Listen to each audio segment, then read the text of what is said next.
Working in a team, a simple approval process makes sure that every post can be reviewed and gets published correctly. When a post draft is finished, it gets proposed.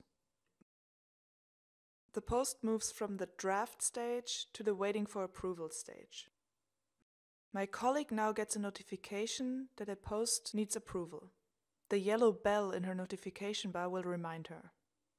She can simply click on the notification to get to the post draft. She can now review the post and leave feedback if necessary.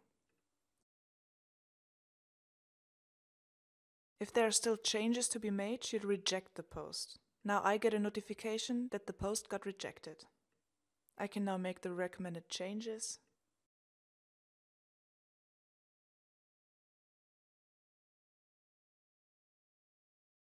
and ask for approval again.